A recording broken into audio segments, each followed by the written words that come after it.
para ustedes en este día muy especial. En medio del mundo en el cual vivimos, todos los seres humanos nos trazamos metas. Y el que no se traza metas, igual en algo empieza a crecer. Todos crecemos en algo, de forma intencional o de forma accidental, pero todos crecemos en algo. No solamente cumplimos más años, no solamente envejecemos, a algunos les crece el pelo, a otros se nos cae. Algunos están más flacos, otros estamos más gordos. Algunos se ponen más bonitos, otros crecen. A todos nos pasa algo, todos estamos creciendo. Algunos se han trazado como meta de éxito llegar el día en el que sus finanzas crezcan para tener más dinero. Otros se han trazado como meta de vida crecer en reconocimiento, en fama. Otros han trazado para su vida crecer en experiencia de acuerdo a una práctica que tengan, llámese deporte, especialidad, profesión. Todos estamos buscando crecer en ciertas áreas. No obstante, la Biblia nos enseña un área. Levante la mano derecha y diga un área. Fuerte, diga un área. Y esa área tiene algo particular. Y es que quien decide crecer en esa área va a crecer automáticamente en todas las demás. Hacerte más famoso no te hace necesariamente mejor persona. Hacerte más rico no te hace necesariamente mejor persona.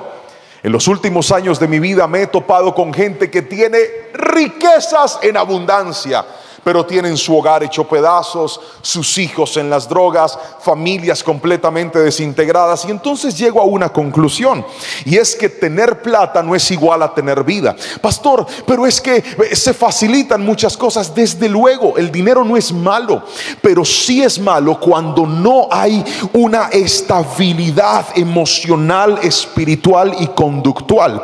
¿Por qué? Porque el crecimiento que no se genera dentro de un marco sano y dentro de un marco correcto puede hacerle daño a las personas. Permítame usar un ejemplo para refrendar lo que le acabo de decir. ¿Alguna vez ustedes han visto a un actor famoso que fue muy famoso, alcanzó mucho prestigio, mucho dinero, pero tal vez en el caminar y en el avanzar de su vida cayó en las drogas, se metió en algo indebido, al punto de caer incluso hasta la indigencia, a un estado de falta de reconocimiento? Mi época no fue la de Nickelodeon, pero hace poco vi en las redes sociales la imagen de un actor que lo encontraron con 30 y pico de años en la calle, en un estado de indigencia, como un homeless en Estados Unidos, totalmente demacrado. Nunca supe quién fue él, pero sí pude ver una foto de su infancia cuando era un actor y ahora en su etapa de juventud adulta, completamente acabado. Diga conmigo, es bueno crecer. Diga, es bueno crecer, pero hay que saber crecer. Lo vuelvo a repetir, diga, es bueno crecer, pero hay que saber crecer. Así que el área que hoy te voy a enseñar en esta mañana es un área que va a ayudarte con el propósito de tu vida, con el plan que tienes, con la meta que tienes. Hoy te voy a enseñar por la palabra del Señor cómo crecer en sabiduría. ¿Cómo crecer en sabiduría? Es el mensaje que hoy vamos a hablar. Y para ello voy a invitarle que me acompañe a la palabra del Señor en el libro de Proverbios, capítulo número 15, versos 31 al 33. Proverbios, capítulo número 15, versículo 31 al 33. Dice la palabra del Señor de la siguiente manera. Este año empecé a leer la Biblia en Reina Valera contemporánea, así que esa va a ser la versión que voy a utilizar. Proverbios 15, 31 al 33. Escuche lo que dice la palabra del Señor, por favor. El que presta oído a las advertencias de vida convivirá con sabios. Despreciar la disciplina es no apreciarse uno mismo. Obedecer la corrección es poseer entendimiento. El temor del Señor corrige y da sabiduría. Antes que honra, humildad. Amén y amén. Y luego de leer este pasaje de la palabra, es inevitable decirles que ahí, en esos 3 versículos, el Señor me dio una palabra que compartiré con ustedes, en las que encontré 4 pasos para hacernos cada día más sabios. 4 pasos para que, así como tú estás tratando de crecer en algunas áreas en la sabiduría, llegue el punto en el que la gente pueda decir: verdaderamente este muchacho, esta muchacha, este hombre, esta mujer es una persona sabia. Que nadie tome en poco tu juventud, que nadie digas que es muy muchacho, es que qué me va a dar a mí. Cuando tu boca se llena de sabiduría, cuando tu mente se llena de sabiduría, Dios va a hacer que en lugares donde te habían menospreciado, las personas se sorprendan por la gracia de Dios en tu boca. Vuelvo a repetirlo, y yo no sé quién toma esa palabra, pero la vuelvo a soltar. Cuando tu boca y tu corazón se llenen de sabiduría, Dios va a engrandecer lo que hace a través de ti, no para tu gloria, sino para la gloria del Señor. Yo quiero saber si alguien aquí puede levantar sus manos y decir: Señor, dame sabiduría, sabiduría en la calle, sabiduría en mi casa, sabiduría donde vaya. Cuando te llenas de sabiduría, Dios te abrirá puertas que a otros le estaban cerradas. Dígame amén si lo cree, y alabe a Jesús con ese aplauso fuerte. Sabiduría en nuestra vida. Entonces, cuando la meta es ser más sabios, muchas cosas empezarán a crecer. Déjeme hablarle del primer principio que le quiero enseñar, y es este: para crecer en sabiduría, lo primero que necesitamos es prestar oído a las advertencias. Repítalo conmigo, por favor, y tome nota: prestar oído a las advertencias. ¿Cómo crecer en sabiduría? Lea la pantalla: prestando oído a las advertencias. Proverbios 15:31 dice: el que presta oído a las advertencias de vida convivirá con los sabios. Mírenme a los ojos y escuchen lo que les voy a decir. La vida está llena de señales. La vida está llena de advertencias. La vida está llena de señales, de alarmas. La vida está llena de límites que nos recuerdan que hay zonas que se empiezan a transformar en zonas de riesgo.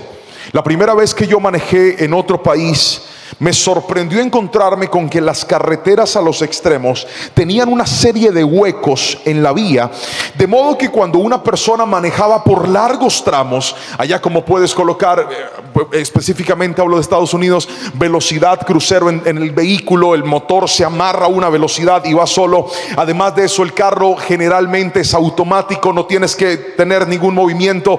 Literalmente solo agarras tus manos del timón y te vas por carreteras rectas y muy largas. La mayoría de accidentes son porque muchas personas se duermen mientras manejan. Así que si tu carro se empieza a desviar, cuando el carro se sale de la línea, pasa por unas marcas en la carretera que hacen temblar tu carro para que te levantes y vuelvas a tomar el control. Eso es una advertencia. Esa advertencia te está diciendo: si sigues por este camino te vas a estrellar, si sigues por ahí las cosas se van a dañar. Y lo primero que me llama la atención de la Biblia es que dice que aquellos que logran prestarle atención a las advertencias de la vida se van a transformar en personas sabias. La mayoría de nosotros, cuando vemos una advertencia, no le prestamos atención. Pregúnteme por qué. Pregúnteme con chisme o no le digo. Porque la advertencia no es un pecado, la advertencia es un riesgo. Entonces, por ejemplo, te conociste con una persona, empezaste una relación con esa persona, y entonces empiezas a ver que en esa relación hay cosas que te empiezan a colocar en riesgo. Por ejemplo, te enamoras de un muchacho que vive solo, nunca está con nadie, en su casa permanece solo, y tú como jovencita decidiste guardarte en integridad para Dios, decidiste que le ibas a entregar tu cuerpo al que fuera tu esposo, pero ahora tu novio, que es soltero y que además vive solo, te dice: ¿por qué no vienes y me visitas? Y entonces usted dice: bueno, pero no vamos a hacer nada malo. Y puede que no hagan nada malo, pero respóndame mirándome a los ojos: ¿es un riesgo para fallar? ¿Sí o no? Aquí es donde empieza la sabiduría. Si yo sé que hay riesgo, lo evito para no caer y no meter las patas en cosas que luego me pueden costar muy caro.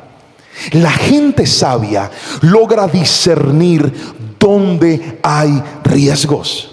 Y le regalo aquí una frase que es esta: si no aprendes a considerar una advertencia, al final te va a doler haberla ignorado. Hay personas que vieron riesgos en situaciones y nunca le prestaron atención a la advertencia. Tal vez apareció una mamá, un papá, un líder, un pastor a decirte: hijo, eso no te conviene. Es mejor que hagas un alto con esto. Es mejor que no sigas insistiendo en esta situación. Es mejor que no hagas ese negocio. Es mejor que no metas tu dinero en esa inversión. Mira, eso es delicado. No todo el mundo te va a hacer bien. Hay personas tramposas, pero la gente que ignora las advertencias tiene una particularidad: cuando alguien le advierte algo, le entra por aquí y le sale por acá.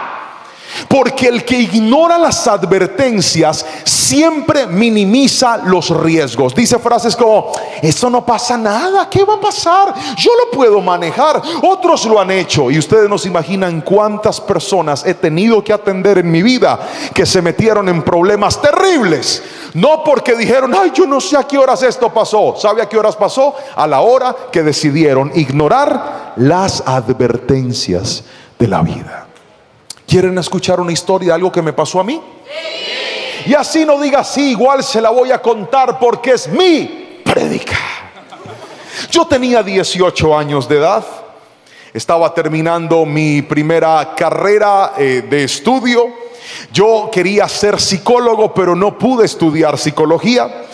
Pagué con mucho esfuerzo el PIN, que se llama en mi ciudad, para inscribirme en la Universidad del Valle y estudiar psicología. Gané como uno de los 100 mejores exámenes del IFEX de todo el Valle del Cauca. Yo dije: tengo la bendición de Dios, ¿cómo no voy a quedar? Me inscribí, pagué el PIN, conseguimos el dinero prestado porque ni para el PIN había. Y cuando por fin me inscribí en la universidad, a los días me llegó la cruenta noticia de que no había pasado. En ese momento me dio mucha tristeza porque yo le había orado a Dios por eso. Yo dije: yo voy a salir adelante si logro estudiar. Mi papá es el único que trabaja en mi casa. Él es albañil, es constructor. Y una cosa es ser constructor en ciertos países y otra cosa es ser albañil en este. Este no es un país donde se pague muy bien ese trabajo, aunque es un trabajo muy difícil. Mi papá de hecho no pudo estudiar. Mi mamá es ama de casa. Yo dije: la única para salir de pobres es que yo estudie en la Universidad de Psicología. Como no lo pude hacer, entonces una tía de allá, de otro país, tía de mi mamá, dijo: pues yo le pago al niño un técnico para que haga otra cosa. ¿Cree usted que yo quería ser técnico? Pregúnteme si yo quería. No, yo quería ser profesional. Pero literalmente no estaba en lo que quería, estaba en lo que me alcanzaba. Porque a veces la vida es así. A veces la vida no te abre puertas en lo que quieres, sino en lo que alcanza. Y algo te quiero decir: que entres en lo que alcanza y no en lo que quieres, no significa que Dios no va a hacer lo que Él planeó contigo. Que entres en una área que tal vez no era lo que tú soñabas, pero es lo que alcanzó, no significa que Dios haya abortado el plan. Tal vez entrarte ahí es parte del plan de Dios. Porque la única opción y mi plan B era estudiar técnico en comunicación social. Ya que no saben, fue ahí donde aprendí a editar videos, fue ahí donde aprendí a editar audios, fue ahí donde aprendí a manejar cámaras. Y hoy por hoy, muchos años después, es con eso que predico la palabra al mundo entero en muchos lugares. Lo que para mí era un desprecio, era una herramienta que Dios iba a usar más adelante. Porque así es Dios: cuando tienes propósito, nada es casualidad. Cuando tienes propósito, nada es un accidente. Cuando tienes propósito, las puertas que Dios te abre son para eso, y las que te cierra también. Propósito. Entonces, como había estudiado comunicación, me conseguí trabajo en un canal de televisión regional. Cabe aclarar, regional. Los canales regionales no los ve casi nadie. pero era un canal regional. Entonces yo estaba trabajando ahí. Recuerdo que servía en la iglesia, trasnochaba para hacer las ediciones de los videos, y un día me entró una llamada al celular. Por esos días se había puesto de moda las llamadas extorsivas, personas que llamaban a robar a las personas. Y recuerdo que en el trabajo nos hablaron acerca de esto y nos dijeron: tengan cuidado, muchachos, no reciban toda clase de llamadas. Yo tenía 18 años. ¿Hay algún joven aquí que tenga 18 años? Levante la mano para que yo verlo. Levante las dos para que se vean más, por favor. Muy bien. Yo estaba como ustedes, 18 años, empezando a vivir, pero siendo un adulto colombiano. Me entra una llamada mientras yo estoy editando, y la llamada dice de la siguiente manera: habla el señor Juan Pablo. Yo dije: sí. Y dice: señor Juan Pablo, sí, acaba de ganarse una moto. Y la gente aplaudió.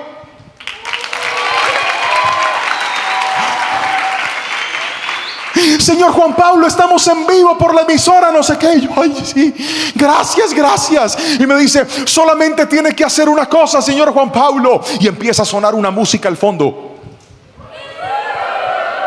Empieza a sonar y me dice: señor Juan Pablo, solamente necesitamos que usted consigne un dinero que va a ser para los papeles de la moto. Señor Juan Pablo, cuénteme cómo se siente con el premio de la moto. Yo le dije: yo me siento feliz porque yo le estaba orando al Señor. Imagínese, yo en esa emisora dice: yo estaba feliz orando por una moto. Gracias por lo que me han dicho. Y me empecé a emocionar. Mis compañeros de trabajo me dijeron: ¿qué pasó? Yo les dije: shh. Y me dicen: señor Juan Pablo, usted puede, mire, necesitamos que lo consigne a esta cuenta. Yo dije: ya mismo. Me fui. ¿Usted cree que yo tenía la plata? No. Pregúnteme si tenía la plata. Pregúnteme con chisme. No la tenía. Pero fui donde el jefe y le dije: jefe, necesito que me haga un favor. Usted me puede adelantar 500,000 pesos de la quincena. Yo se los pago, descuéntemelos. Claro que sí, mijo. O a un buen trabajador se le abren puertas. Yo era muy buen trabajador, me dieron el dinero y salí. Y mis amigos me decían: ¿para dónde vas? Yo: y me fui a un lugar donde uno hace esas consignaciones, como esos puntos de pago. Y me fui, hice la fila emocionado. Y ellos me dicen: lo vamos a llamar en 10 minutos. Y la gente volvió a aplaudir. Yo haciendo la fila con mi platica, cuando finalmente la consigné y me dicen: listo, señor Juan Pablo. Le dije: listo, perfecto, en cuanto nos entre lo llamamos. Colgaron. Y hasta el día de hoy la moto nunca apareció. Pero yo sigo esperando qué llave lo tumbaron. ¿Y sabe por qué? Por no prestarle atención a las advertencias de la vida.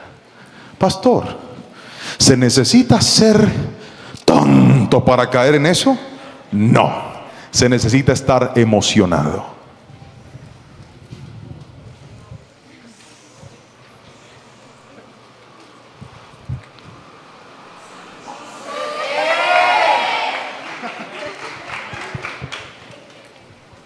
Helen Fisher es una antropóloga, socióloga, experta en el comportamiento humano, y dice que las emociones tienen la posibilidad de generar, las emociones altas de alegría tienen la posibilidad de generar un estado de inflamación en el cerebro que impide que el ser humano haga un uso correcto de lo que ayer hablábamos, de la corteza prefrontal.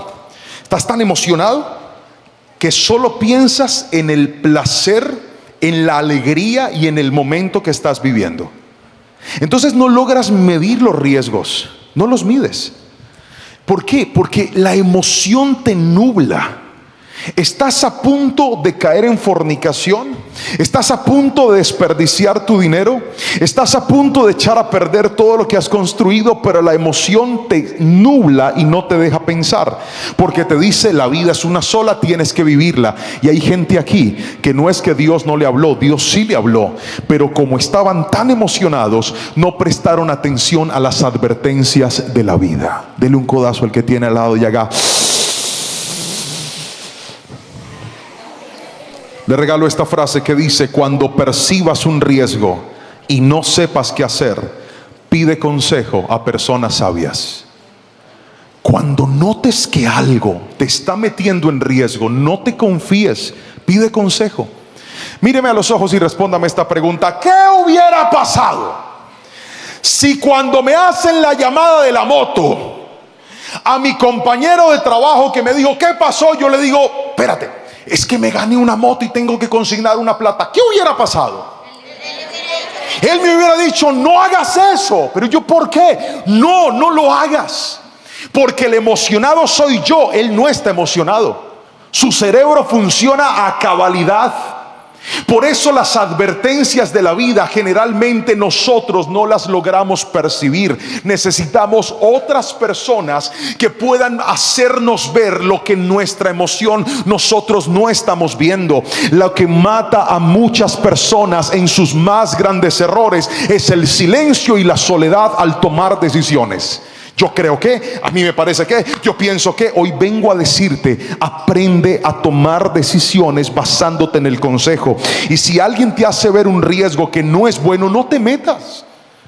Pero muchos de nosotros, cuando nos dicen no, buscamos la manera de volverlo un sí. Y hay gente que terminó dañando todo en su vida porque le dijo sí a lo que Dios les dijo no. Trataron de abrir puertas que el mismo Dios les había cerrado. Fueron a buscar a personas que Dios les había sacado de la vida.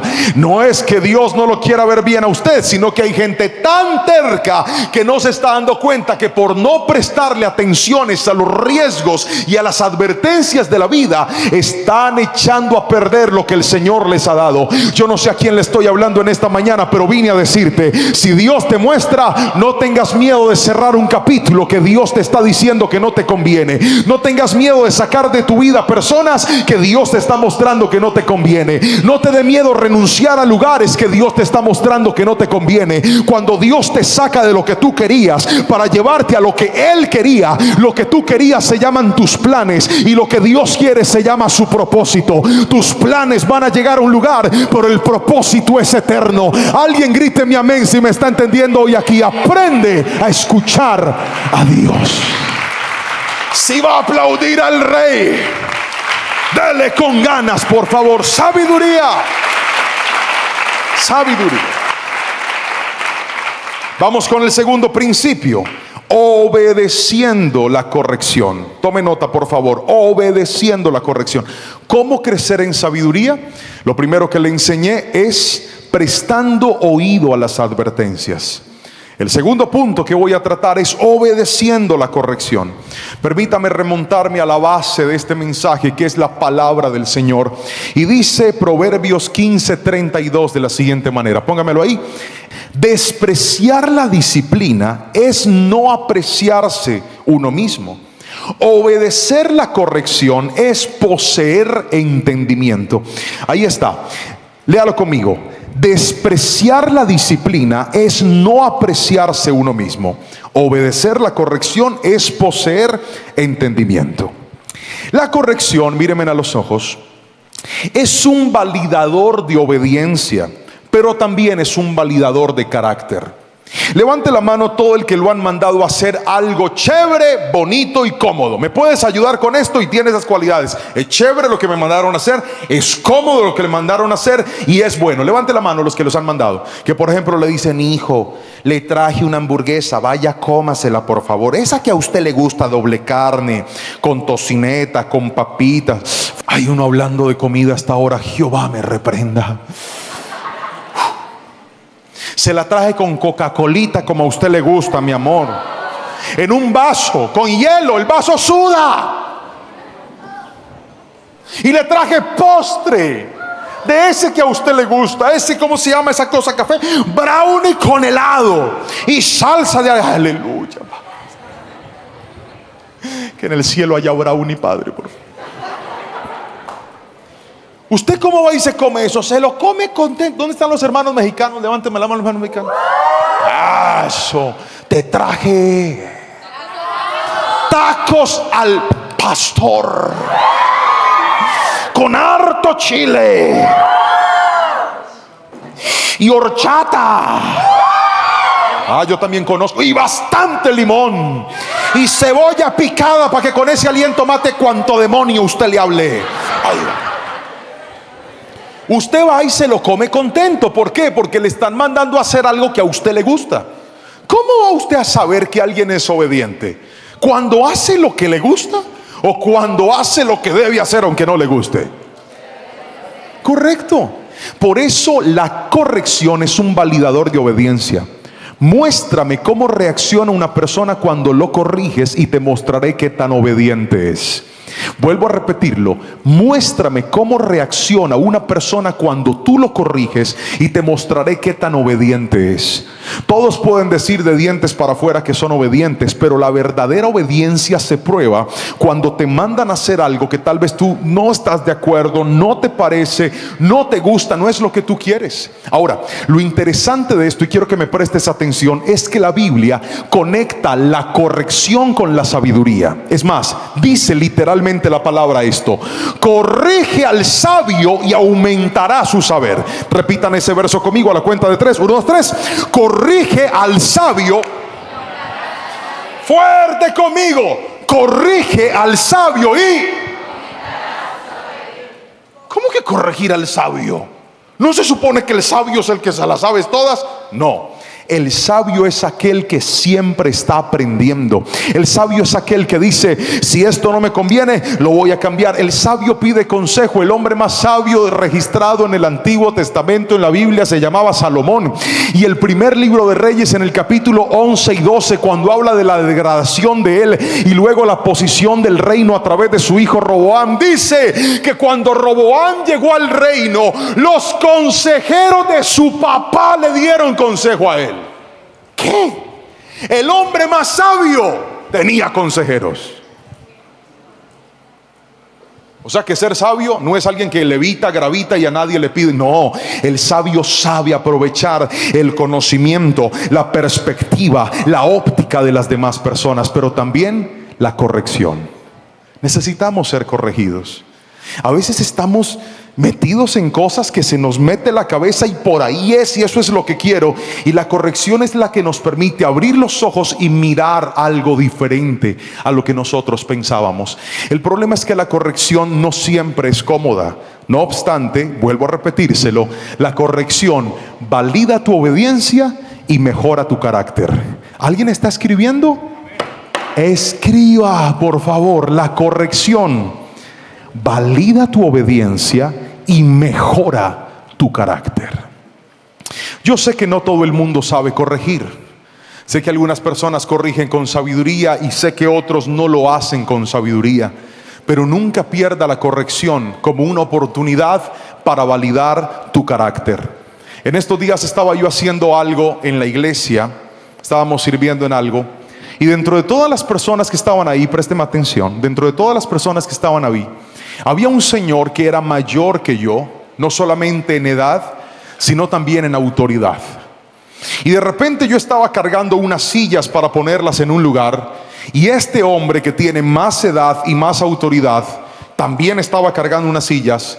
Me dice con voz muy fuerte delante de muchas personas: no, ahí no pongan esas sillas.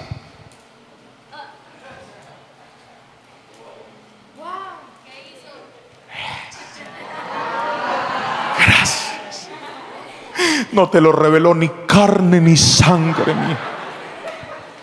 1, 2, 3, todos, everybody.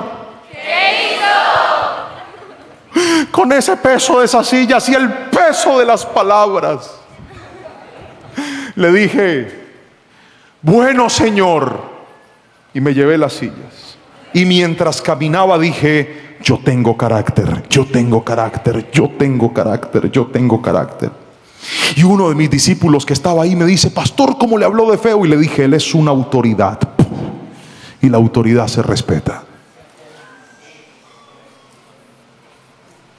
Pastor, pero esa no es la forma. Tienen toda la razón. Hay gente que no sabe corregir, pero que alguien no sepa corregir no me va a quitar a mí mi sabiduría.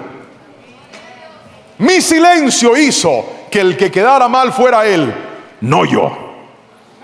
Cuando eres sabio, te vas a dar cuenta que aunque algunas personas no saben hablar, tú sí sabes reaccionar. Que aunque algunas personas no saben pedir las cosas, tú sabes reaccionar. Que aunque algunas personas se descomponen y no saben reaccionar, el sabio dice: la blanda respuesta quita la ira, mas la respuesta áspera hace subir el furor. Yo no sé a quién le estoy hablando aquí, pero necesito que salgas de este lugar no siendo más valiente, sino siendo más sabio. Donde hay sabiduría, habrá bendición del Señor.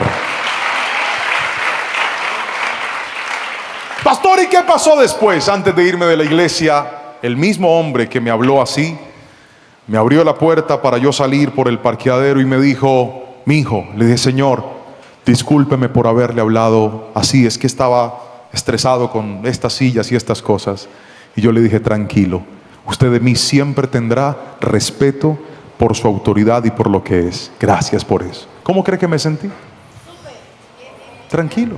Porque cuando usted no se enfrenta, sino que deja que Dios lo defienda, Dios sí sabe defender a aquellos que sueltan las armas y dicen: no es mi batalla, es la del Señor. Pero para llegar a ese nivel no necesitas tener más rabia, más fuerza, más ímpetu, más conocimiento. Tan solo necesitas ser más sabio en la vida. Ahora, déjeme mostrarle algo. Uno de los libros que leí en este año 2026 se llama 20 reglas de oro para educar hijos y alumnos. Lo escribe un psiquiatra brasileño llamado Augusto Curry. Y en su libro, el eslogan del libro es: cómo crear mentes brillantes en un mundo lleno de ansiedad. Y una de las reglas que postula el doctor es esta. Él dice que los hijos, los jóvenes, los adolescentes necesitamos, porque yo me siento joven todavía, muchacho, entero. Pregúntale a Lorenita y verá que estoy entero. Son límites inteligentes y reglas claras. Paradójicamente, no sé si se ha dado cuenta que muchas personas enmarcan la felicidad en hacer lo que quiera. Pues no. La ciencia y los estudios han comprobado que cuando una persona tiene límites claros y tiene normas en su vida, va a crecer con un mejor carácter. Por ejemplo, cuando alguien tiene límites, aprenderá a agradecer. Cuando alguien tiene límites, aprenderá a respetar. Cuando alguien tiene límites, aprenderá a compartir. Cuando algo tiene límites, aprenderá a tolerar la frustración. Cuando alguien tiene límites, aprenderá a manejar la espera, por lo tanto se vuelve más paciente. Cuando una persona no tiene límites, se tira a la vida pensando que en la vida puede hacer todo lo que quiera. ¿Están listos para la historia de este punto? Ahí les va. Yo salí de la iglesia, iba para un campamento de líderes, algo como esto pero lleno de líderes. Y en mi carro me llevé a parte del equipo de alabanza, que en ese momento eran todos unos muchachos jovencitos. Íbamos en el carro saliendo de la iglesia, tomamos una vía y de repente por esa vía encuentro que hay una mamá y una niña, ambas son de la iglesia y están llorando. Mientras yo iba en el carro, vi que pasó un tipo con un cuchillo de este tamaño y corría así. Pero la Biblia dice que como tomar un perro por las orejas es meterse en pleito ajeno. Yo dije: yo no sé quién es ese ladrón, que se vaya. Sin embargo, mientras iba y veo a la hermana de la iglesia llorando con su niña, les digo: hermanas, ¿qué pasó? Y me dice: un ladrón nos robó, nos quitó el bolso y nos sacó un cuchillo. A mí me empezó a hervir la sangre. Pregúnteme qué hice. Dije: debe ser el bandido que pasó ahorita.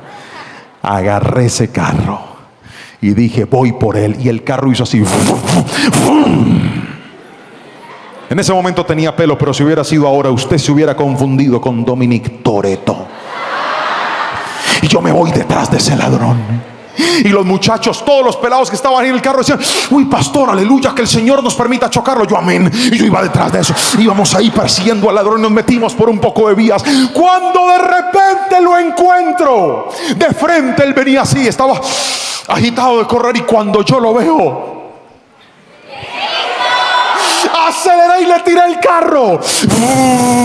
El tipo hace esto y ¡pah! Le pegué en una pierna. Y dice: ¿por qué me chocas? Y yo le dije: por ladrón, le sacaste un cuchillo a una niña. Y el tipo empieza a correr así cojo. Y a que no sabe yo qué. Volteé el carro y me fui detrás de él. Y los del carro eran emocionados. Uy, pastor, bendito Dios que nos dejó alcanzarlo. Yo dije amén. Y vamos en el carro detrás del ladrón. De repente él se mete por una vía y yo iba detrás de él. La gente pitaba y decía: que ¿por qué le tiraste el carro? Y le dije: porque le sacó un cuchillo a una niña. Y la gente de las tiendas que estaban ahí decían: vamos por él. Y ahora ya tenía un equipo de persecución. Íbamos detrás del ladrón y dale, y dale. El ladrón toma el bolso y lo tira y dice: ya. Luego tira el cuchillo y dice: ya, déjenme ahí. De repente ahí él va pasando por una estación de policía y yo le pito al policía. El policía saca un palo que tiene aquí. ¿Cómo se llama esa cosa? Saca un bolillo. Y cuando el ladrón va, lo voltea y: ven para acá, hijo. ¿Quién te mandó a hacerte adelante? Corre desesperado. ¡Corre! ¿Usted está soltero? Con razón. Coge con el bolillo. Y el policía corre. Y él se cae al piso. Los muchachos gritan: ¡aleluya, pastor! Yo me bajo del carro. El policía me dice: ¿qué pasó? Le dije: es un ladrón. El ladrón se está parando. Y cuando yo me bajo del carro, me le voy con esta mano que Dios me dio, con esta. Le hago así: ¡ladrón! ¡Pah! Y él cae al piso otra vez. Y me dice: ¿por qué me pegás? Así no. Él lo gritó con desesperación: ¿por qué me pegás? ¿por qué? Otra vez: ¿por qué me pegás? ¿por qué me pegas? ¿Por qué? ¿por qué me pegás? Y yo le dije: por ladrón. El policía lo levantó y se lo llevó. Todo el mundo estaba viendo. Los muchachos en el carro: siéntate. Los muchachos: no, pero no tan lejos, ahí que te necesito, no he acabado. Siéntate. Los muchachos en el carro decían: pastor, ¿ahora qué sigue? Les digo: ustedes tranquilos, yo lo arreglo. Y me voy para allá así.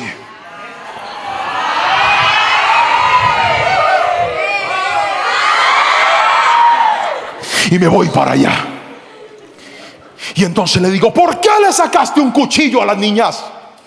Vos sos un poco hombre. Sácame el cuchillo a mí.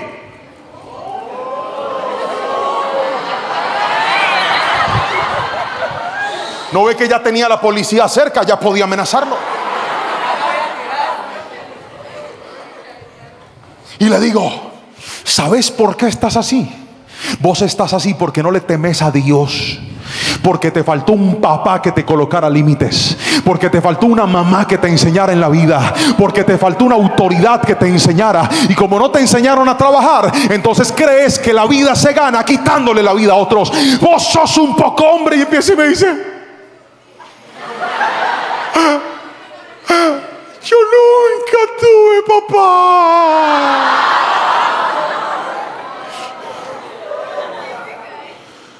Siéntate, hijo. Pon cara de que estás llorando. Tranquilos, no se están perdiendo de mucho. Ven para acá que te quieren ver, papi. Ven para acá. Siéntate aquí. ¿Tienes novia? ¿Estás soltero? ¿Tienes novia? Ni se ilusionen, chicas. Nada que hacer. Perdóname, mija, tú disculparás. No sé quién lo mandó a sentarse adelante. Pon cara de que estás llorando. Cuando yo veo eso, pasé de ser un ciudadano en posición de defensa, me transformé en pastor. Y le dije: tranquilo, mijo, tranquilo. Y él lloraba. Tranquilo, mijo, no te preocupes. Yo sé que te faltó tu papá y por eso haces lo que haces.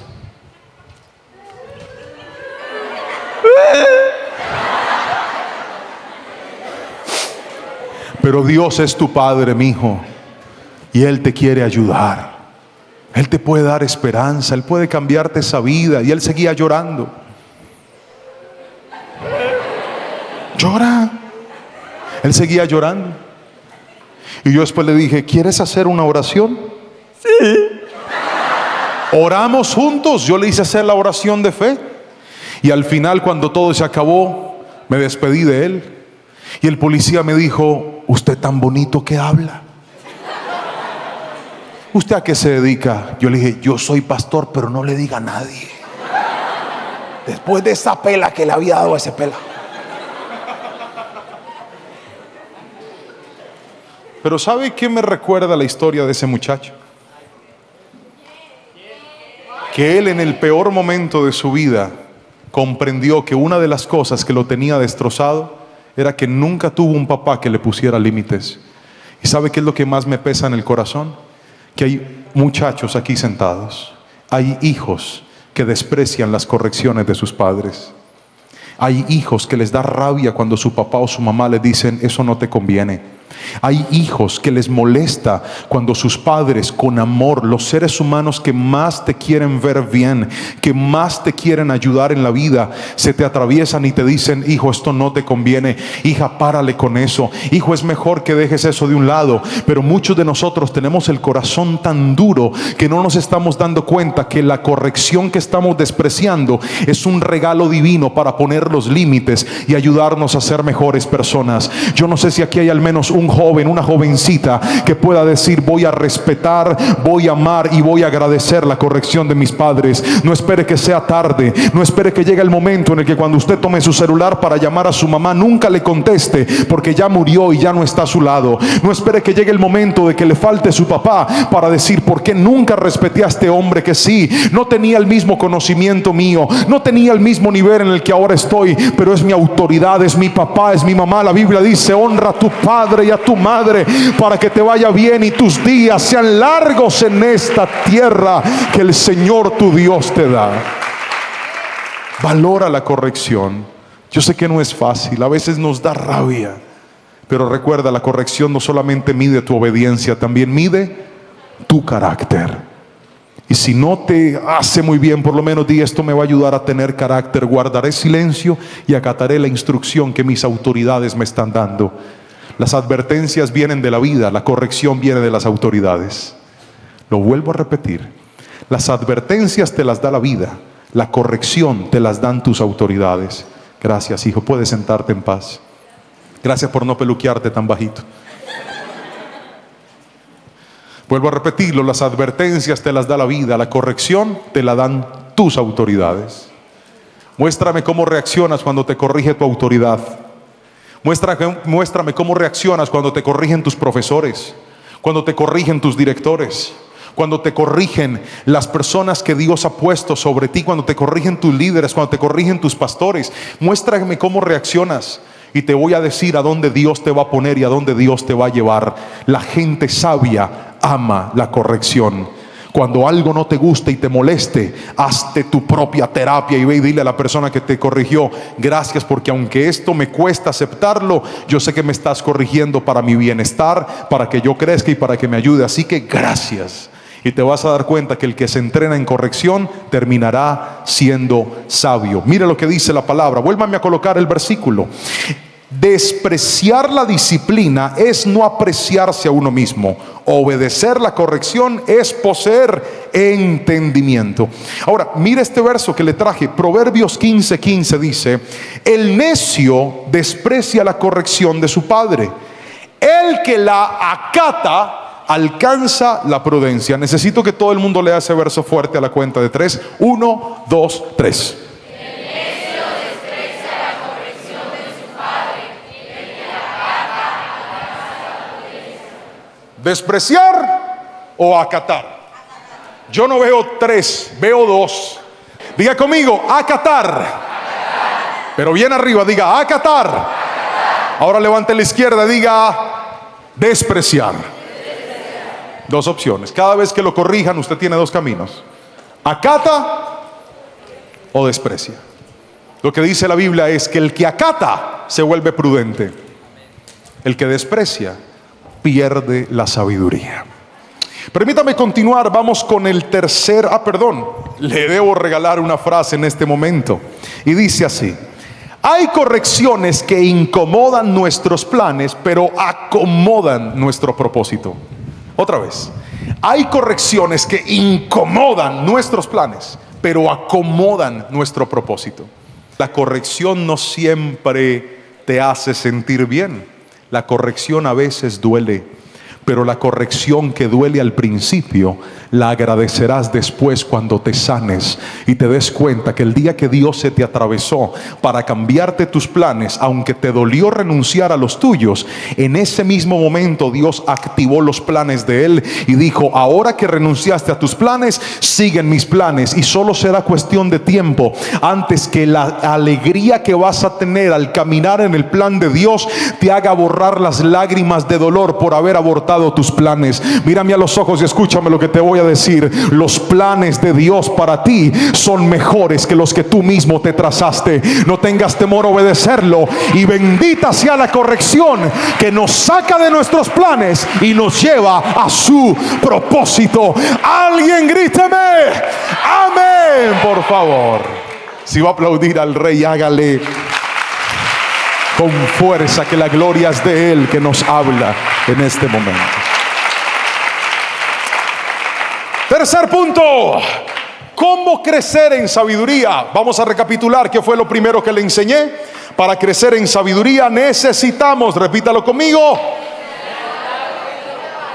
Muy bien, necesitamos en primera instancia prestar atención a las advertencias. Lo segundo que necesitamos es obedecer la corrección. Tercero, escriba: manteniendo el temor a Dios. Fuerte, repítalo fuerte, 1, 2, 3. Manteniendo el temor a Dios. Préstenme atención a esto, muchachos. Vamos a la Biblia. El verso, Proverbios 15:33 dice: el temor del Señor corrige y da sabiduría. Lean fuerte la pantalla, vamos, 1, 2, 3. Corrige y da sabiduría. ¿Qué es el temor a Dios? Los que están tomando nota, escriban por favor. El temor a Dios es un filtro moral y es un filtro espiritual que nos mantiene puros cuando estamos solos, pero también cuando estamos acompañados. El temor a Dios es esa conciencia de respeto y obediencia a Dios que lo ve todo. Ahí va a aparecer en la pantalla. El temor a Dios es la conciencia de respeto y obediencia a Dios que lo ve todo. Cuando una persona tiene temor a Dios, se comporta de manera correcta, lo vean las personas o no lo vean las personas. ¿Por qué? Porque el temor a Dios te hace consciente que Dios lo está viendo todo. Entonces, cuando estás solo y de repente te dan ganas de hacer algo indebido, de escribir algo indebido, de buscar algo indebido, tú te detienes porque dices: Señor, yo no te voy a fallar porque tú me estás viendo. Cuando hay una oportunidad de robar, cuando hay una oportunidad de estafar, cuando hay una oportunidad de firmar un documento para hacer algo ilegal, tú te abstienes de hacerlo. ¿Por qué? Porque el temor a Dios te dice: ese pecado que tú crees que está escondido, Dios lo está viendo. Entonces no lo hago para quedar bien con la gente, vivo para quedar bien con Dios. Las personas que le tienen temor a las consecuencias del pecado generalmente se guardan para que el pecado no les quite nada. Pero el que tiene temor a Dios dice: a mí no me importa si me ven, si me aplauden, si me reconocen o no me reconocen. Yo tomé la decisión de caminar en una vida que agrade a Dios porque quiero la sonrisa de Dios, aunque eso implique el desprecio de las personas. Cuando el temor de Dios vive en tu vida, el temor a Dios te va a conducir por el camino de la sabiduría. Escucha esto. Proverbios 14:27 dice: el temor del Señor es fuente de vida y nos hace vivir tranquilos y libres de temores. Esto impacta mi corazón de manera muy especial, Porque cuando una persona tiene temor de Dios en su vida, no anda asustado mirando a qué horas me van a descubrir, a qué horas se me va a destapar este guardado, a qué horas van a ver algo indebido. No, tú estás tranquilo, no tienes temor de nada. A mí se me acaba el celular en la casa muchas veces. Pregúnteme si eso me asusta. Pregúnteme con chisme. No. Mi esposa a veces me agarra el celular que para buscar algo o buscar fotos y cosas. Pregúnteme si eso me asusta. No. Mi esposa tiene mis contraseñas, tiene mis claves, tiene acceso a todo lo que yo tengo. Pregúnteme si eso me asusta. No me asusta. Porque el que nada debe, nada teme. El que mucho debe, algo teme. La pregunta es, tu vida financiera, moral, sexual, personal, relacional, de educación, tus proyectos, ¿hay algo que si saldría a la luz te podría avergonzar? No me respondas, solo piensa. ¿Hay algo que si se logra descubrir, que tú has tenido guardado y guardado y guardado, y yo no quiero que esto lo descubran, y caíste en la trampa del diablo que te dice, usted tranquilo papito que yo le guardo? Mire, el diablo le voy a enseñar algo que yo he aprendido. El diablo no le carga afán a nada. Él puede esperar meses, días o incluso años para destapar ollas podridas justo cuando más daño puede hacer. ¿Y sabe cuál es el problema de muchos? Que aprendieron a convivir con el pecado escondido. Y hoy vengo a decirte, eso no es sabiduría, eso es hipocresía. Vivir con un pecado escondido, sabiendo que es algo indebido, sabiendo que es algo que no está bien, es una bomba de tiempo que está ahí latente y en cualquier momento puede explotar. ¿Usted cree que eso es tranquilidad? Hay personas que no tienen paz, trabajan en empresas y no quieren salir a vacaciones solamente para que no hagan y busquen en los computadores todos los archivos corruptos y torcidos que tienen. Eso no es integridad, eso es hipocresía. Hay personas que tienen temor de que sus redes sociales se expongan y salga a la luz de las fotos y los videos que en sexting mandaste estando desnuda. Jamás olvidaré un caso que tuve que tratar hace mucho tiempo de una niña al borde del suicidio. Se quería morir porque se dejó enredar de un muchacho. Y enredar y enredar. Y ustedes y yo sabemos que por esas redes sociales uno puede decir de todo, pensando que nunca va a salir a la luz. Recuerdo las bellas palabras que una autoridad un día me regaló y me dijo: todo lo que se sube a internet nunca baja, nunca se borra completamente, siempre quedará una marca ahí registrada. Tu sexualidad, tu intimidad, tus partes íntimas, no se las compartas al mundo, a nadie. Eso es tuyo, es sagrado. Es que él me dijo que le mandara una foto, pastor, entonces yo...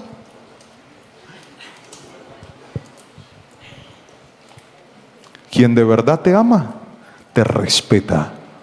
Quien de verdad te ama, te espera. Quien de verdad te ama, no te corrompe. Quien de verdad te ama, te da tu lugar. Mira el caso de esta jovencita. El muchacho empezó a enamorarla, y ella cayó, fue presa fácil. Y fue presa fácil porque tenía la autoestima por el piso. Ella no se sentía bonita. Y él empezó a tratar de seducirla, de enamorarla. Lo logró.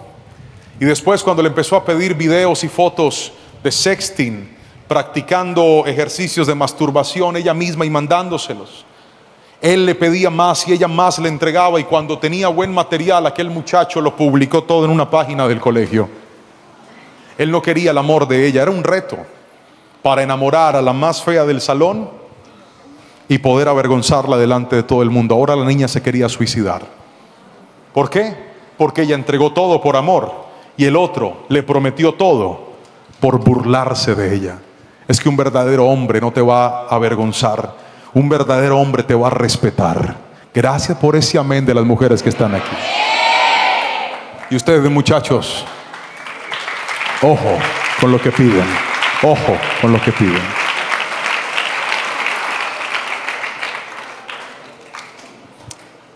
¿Qué nos puede ayudar a nosotros a frenar ciertas conductas? Cuando nadie nos ve, cuando nadie sabe, levante la mano derecha y diga: el temor a Dios. Fuerte, diga: el temor a Dios. Cuando una persona pierde el temor a Dios, de hecho les traje una ecuación que nunca falla. Primero se pierde el temor a Dios y después se pierden todas las cosas que pensamos que nadie nos quitaría. Pastor, es que yo estoy enamorado de este muchacho. Usted puede amar a quien quiera, pero si usted pierde el temor a Dios en esa relación, será cuestión de tiempo antes de que esa relación se le dañe.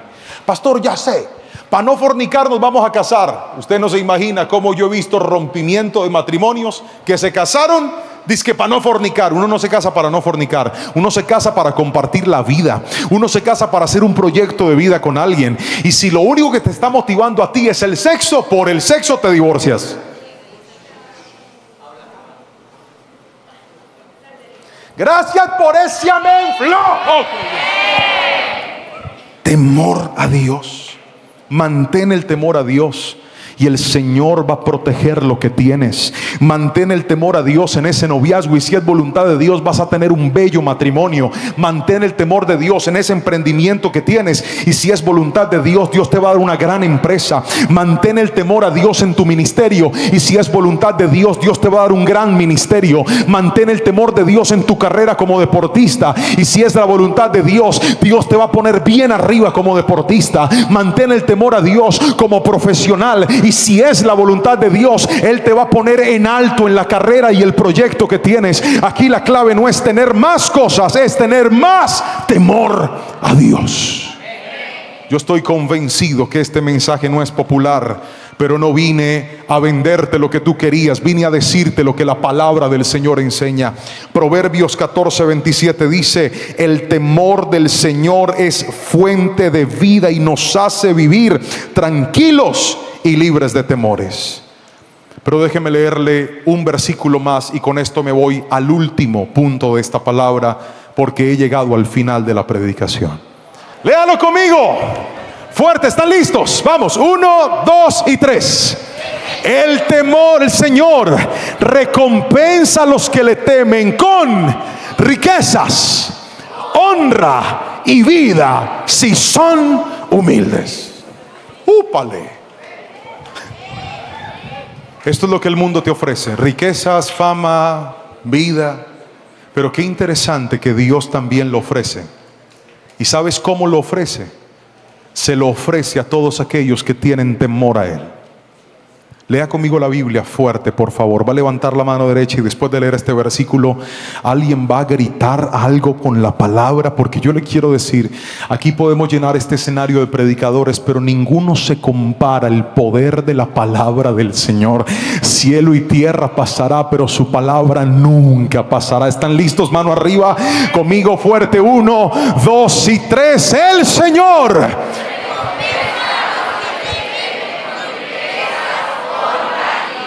si son humildes. ¿Cuántos dicen amén? Alabe al Señor por su palabra. Riquezas, honra y vida, si son humildes. Ojo con esa pequeña y última condición: te doy todo si me temes y si eres humilde. Lo paradójico es esto: muchas personas, cuando alcanzan riqueza, honra y vida, pierden la humildad. Le dije que la palabra de hoy se llama ¿cómo crecer en sabiduría? Y le dije que la cita principal de este mensaje, hijo, no sé si me la puedas poner por favor, la primera cita que leímos, voy a repetírsela. Proverbios capítulo número 15, verso 31 al 33. Dice de la siguiente manera: el que presta oído a las advertencias de la vida convivirá con sabios. Ahí aprendimos que el primer paso para ser sabios es prestar. ¿Prestar qué? Oído a las advertencias. El segundo paso, ¿qué dice la Biblia? Póngame el versículo. Segundo, despreciar la corrección, despreciar la disciplina es no apreciarse uno mismo. Obedecer la corrección es poseer entendimiento. Ahí te dije que teníamos que valorarla. Otro paso para ser cada día más sabios. Luego dice la Biblia: el temor del Señor corrige y da sabiduría. ¿Qué fue lo siguiente que te enseñé? Que tenemos que mantener temor a Dios. Cada una de estas pautas harán que cada día seas más sabio. Pero la Biblia no termina ahí. La Biblia dice: antes que la honra viene la. Qué paradójico, qué paradójico que el último punto que nos ayuda a ser sabios, la humildad, que parecería llevarnos más arriba, en realidad nos hace ir más abajo.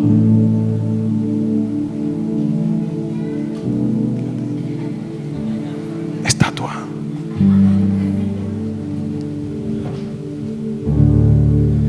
Escucha esto. Dios no tiene problema con engrandecer una vida. A Dios no le es difícil levantar a un anónimo, proveerle a alguien que tiene escasez. Para Dios no es difícil. Para Dios no es difícil encender sus lámparas y mostrarnos gente que estaba en el anonimato. Para Él no es difícil. Él lo hace cuando quiere, como quiere. Y así como Dios levanta, así también Dios esconde. Así como Dios da, así también Dios quita. Así como Dios entrega, así también Dios recoge. Pero ¿sabes cuál es la clave para ser sabios y mantenernos en el más alto nivel al que Dios nos pueda llevar? Siendo personas humildes. No hay nada más terrible que una persona que pierde la humildad. Y aquí le voy a regalar una frase. Dios no quiere estrellas, Dios quiere discípulos. Lo vuelvo a repetir: Dios no está buscando estrellas, Dios quiere discípulos. Me enerva ver gente que tomó el ministerio como un estrellato. No, todo lo que tenemos es por gracia. Si Dios te abre puertas para ir a un lugar, es gracia. Si el Señor te dio más que otros, es gracia.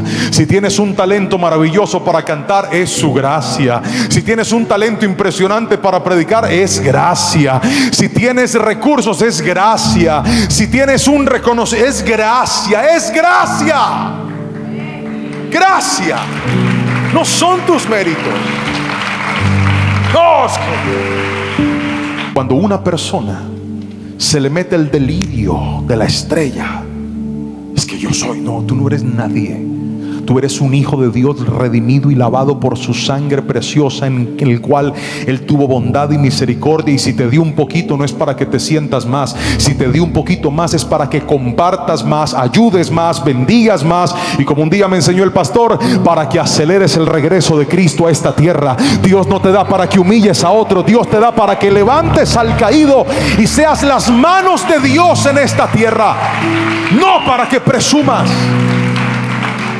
Humildad.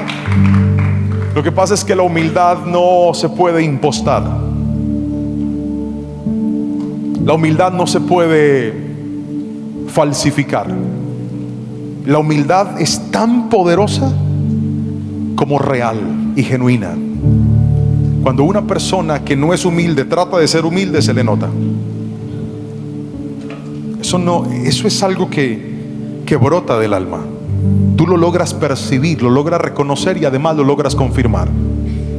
Y claro, Dios sabe, y con esto le regalo otra frase, Dios sabe qué hacer para recordarnos que no somos más que nadie y que siempre lo necesitamos a Él. Vuelvo a repetir esto: Dios sabe qué hacer para recordarnos que no somos más que nadie y que siempre lo necesitamos. Dios sabe qué hacer. Una enfermedad, una pérdida, una vergüenza. Le voy a recomendar un álbum que es el que he estado escuchando estos últimos días. Un cantante, no es muy famoso, no es muy reconocido, no llena estadios, pero estoy seguro que llena de alegría el corazón de Dios. Se llama Santiago Benavides. Santi ahora vive en Canadá y escuché hace poco su último álbum que se llama Andar sobre el agua. Y de repente llegó una canción que se empezó a reproducir sola y me sorprendió un poco porque, para ser honesto con ustedes, el vallenato no es mi estilo de música favorito. Y la canción era un vallenato y tenía por nombre la canción, se la recomiendo, Sebastián Bermúdez. Sebastián Bermúdez, ¿yo qué es esto? Pero como conozco que Santi predica con sus historias, pues la seguí escuchando. Y cuenta Santiago que la canción la compone en una experiencia que tuvo cuando llegó a vivir a Canadá. Él ya era invitado a lugares, era conocido, tenía cierto reconocimiento, pero cuando cambió de país le tocó hacer lo que a muchos inmigrantes les ha tocado hacer cuando llegan a un nuevo lugar, y es empezar de cero.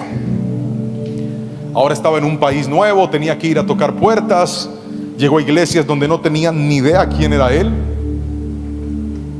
Le consiguieron la oportunidad de cantar en una iglesia mientras recogían la ofrenda, y el pastor lo presenta más o menos de la siguiente manera: hermanos, vino un cantante, no sabemos quién es él, lo recomendaron unos hermanos, él nos va a cantar, reciban con un aplauso. El cantante se llama Santiago Benavides, pero aquel pastor dijo: reciban con un aplauso a Sebastián Bermúdez.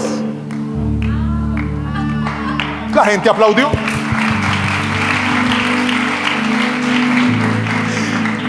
Lo que no le aplaudió fue el ego. Yo me llamo Santiago, ¿cómo que Sebastián? Y de eso se trata la canción. Es muy cómica, hace reír, buenísima. No.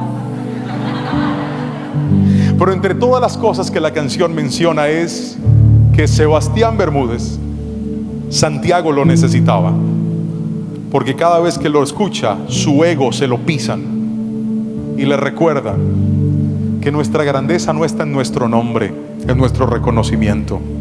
Desde aquel entonces, cuando me dicen Juan Carlos Lerman, desde aquel entonces cuando me dicen Juan Pablo Lerma, cuando me cambian el nombre me dicen Juan David. ¿Ustedes han escuchado la historia de una muchacha que me dijo Juan David, yo por eso le terminé? ¿No la han escuchado? Ni la van a escuchar porque ya acabé la prédica. Pero lo que les quiero decir es que Dios tiene sentido del humor y Él sabe qué hacer para bajarnos los humos y los egos y decir: ¿que usted quién es? Señor, ¿que usted quién es? ¿Que usted quién es? Usted es mi hijo y le doy si quiero y le quito también, porque la humildad, escuche bien, vale más que cualquier riqueza y cualquier posesión en la vida. La Biblia está llena de casos. Por ejemplo, reyes que llegaron a crecer, pero la humildad los dañó. Saúl, tremendo hombre de Dios, hasta que perdió la humildad y ahora quería hacer lo que hacían los sacerdotes.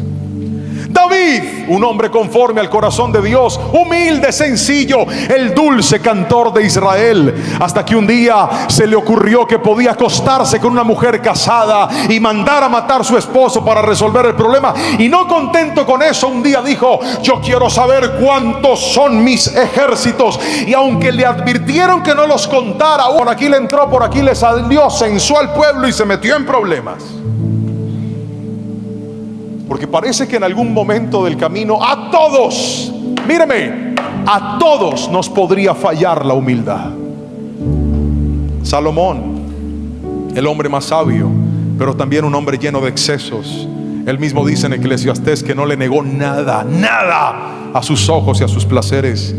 Jeroboam, un ayudante bueno al que Dios le dijo: mi hijo, si usted se guarda, si camina juicioso, voy a levantar a mi pueblo con usted. Aunque usted no tiene el linaje, yo lo voy a ayudar. Pero a Jeroboam se le subió el reino a la cabeza y mandó a hacer 2 ídolos a cada extremo de sus territorios. Usías, un hombre que empezó tan bien, pero luego, cuando se hizo famoso y fuerte, se olvidó de Dios. Ezequías, uno de los mejores reyes que registra la Biblia del linaje de David, iba a morir, y cuando le pidió a Dios vida, Dios le regaló 15 años solo para terminar mostrándole sus tesoros a los mercaderes, a los representantes de Babilonia, que años después vendrían a arrasar con todo, porque ese muchacho que era humilde y sencillo terminó sus años siendo un presumido. mostrando las riquezas que tenía. Pero no solamente los reyes de Israel. Nabucodonosor, rey de Babilonia, terminó loco por su soberbia, y su hijo Belsasar también terminó muerto por su arrogancia. Muchos reyes crecieron, pero lo perdieron todo. En la Biblia solamente hay un rey. Míreme a los ojos. Un rey que su grandeza nunca lo dañó. Se mantuvo humilde hasta el final. Les estoy hablando del Rey Jesús. La palabra de Él dice en Efesios que no escatimó ser igual a Dios, sino que se humilló a sí mismo, se despojó de todo, haciéndose obediente y obediente hasta la cruz.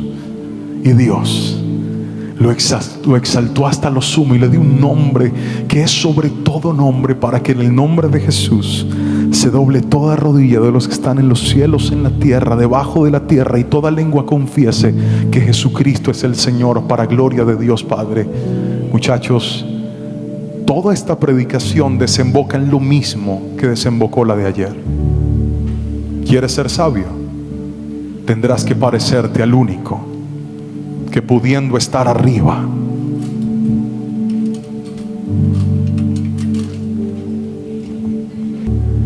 el único que podía estar aquí, decidió estar acá entre nosotros, para enseñarnos que el que se humilla, Dios lo exalta, y el que se exalta, Dios lo humilla. ¿Quieres ser sabio? Parécete a tu maestro. Jesús cumplió con todas estas condiciones, todos estos principios. Y quiero que aliste su celular y le tome foto a la última imagen de esta presentación. Quiero que la guarde en su corazón, y cuando tenga señal la comparta, se la muestra a todo el mundo y le diga: esto fue lo que Dios me enseñó en la mañana, en la segunda conferencia de mi campamento. Vamos, última frase que dice así: el día que ser más sabios se transforme en nuestra principal meta, aprenderemos a vivir con propósito y mejores resultados. Satanás sigue arruinando la tierra con gente necia, pero Dios está buscando personas sabias que entienden que la mayor riqueza de la vida es ser como Jesús. ¿Hay alguien aquí que anhele eso para su vida? Dígame un amén bien fuerte, por favor. Ser como Jesús. Ponte de pie, por favor. Levántate de tu asiento, levántate, ponte de pie. Ponte de pie. Y quiero que ahí donde estás, levantes tus manitos bien en alto. Pon tus manos bien arriba. Y le vas a decir conmigo al Señor en oración. Abre tus labios y dile: Señor, ayúdame a ser una persona más sabia. Vamos. Quiero que levantes tus manos y le digas: Señor, enséñame a ser alguien sabio.